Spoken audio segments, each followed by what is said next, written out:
The year is 2003. Baghdad, the heart of Iraq, throbs with uncertainty. The city, once a beacon of civilization, now cowers under the shadow of war. Saddam Hussein's iron grip has been shattered, leaving a power vacuum in its wake. Amidst this chaos, a crime unfolds, a heist of staggering audacity, a theft that would become a haunting symbol of the chaos engulfing Iraq. The US-led invasion had toppled Saddam Hussein's regime, but it had also unleashed a torrent of instability. Looting was rampant, lawlessness prevailed, and the streets of Baghdad were awash in fear and uncertainty. The city was a tinderbox, and the central bank of Iraq, home to a fortune in US dollars, stood as a tempting target. The power vacuum created an environment where criminal elements thrived. Former regime loyalists, opportunistic gangs, and even foreign actors saw an opportunity amidst the chaos. The central bank, with its weakened security and vast reserves, became a focal point for those seeking to profit from the turmoil. The stage was set for one of the most audacious heists in history, a crime that would symbolize the lawlessness and desperation that had come to define post-invasion Iraq. The Central Bank of Iraq, a towering symbol of the nation's financial power, now stood vulnerable. It held within its vaults not just the nation's wealth, but also a vast reserve of US dollars, a consequence of years of international trade and sanctions. The bank, once heavily guarded, now found its defenses compromised. The chaos of the invasion had disrupted its security apparatus, leaving it exposed to those who would exploit the turmoil. The guards, accustomed to peacetime protocols, were ill-prepared for the brazenness of the crime that was about to unfold. Adding to the vulnerability was the uncertain political climate. With the old regime gone and a new government yet to take hold, lines of authority were blurred. This lack of clear command and control created an opportunity for insiders to exploit the situation.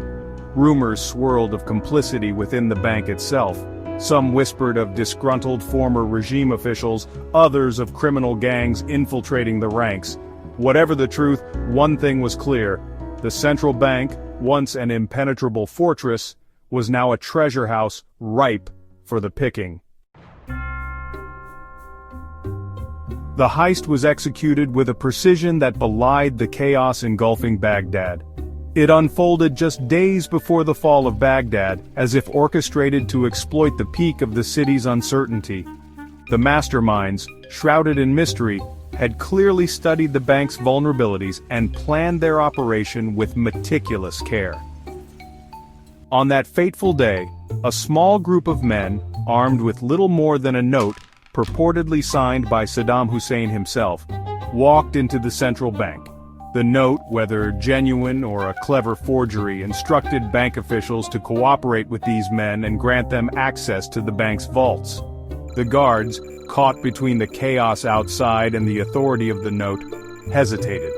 The men, sensing their uncertainty, pressed their advantage.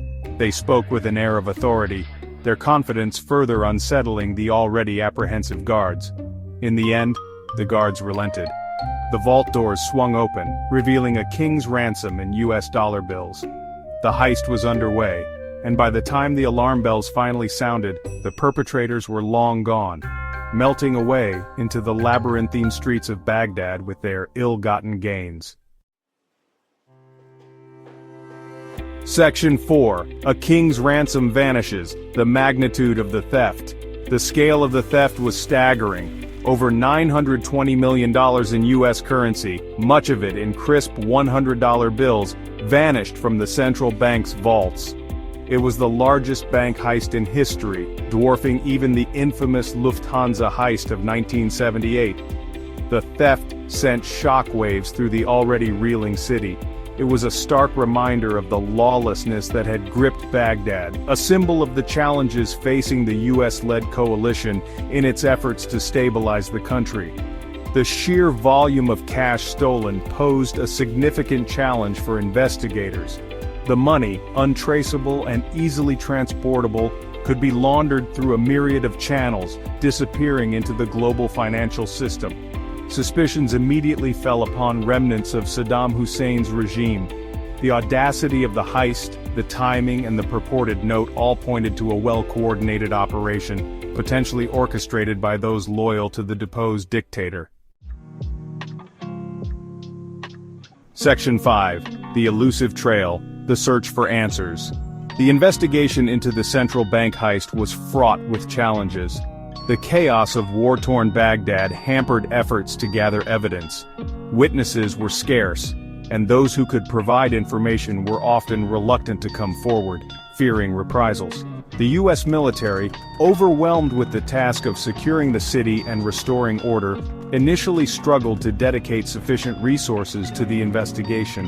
The FBI eventually joined the effort, but by then, the trail had gone cold. Years later, the fate of the stolen money remains a mystery. Some believe it was smuggled out of Iraq and laundered through a complex web of international banks and shell companies. Others speculate that a portion of the money remained in the country, fueling insurgent activities and further destabilizing the fragile peace. The Central Bank of Iraq heist stands as a stark reminder of the chaos and lawlessness that can grip nations in the throes of war and political upheaval. It serves as a cautionary tale, highlighting the vulnerability of even the most secure institutions in the face of determined criminals and a breakdown of order.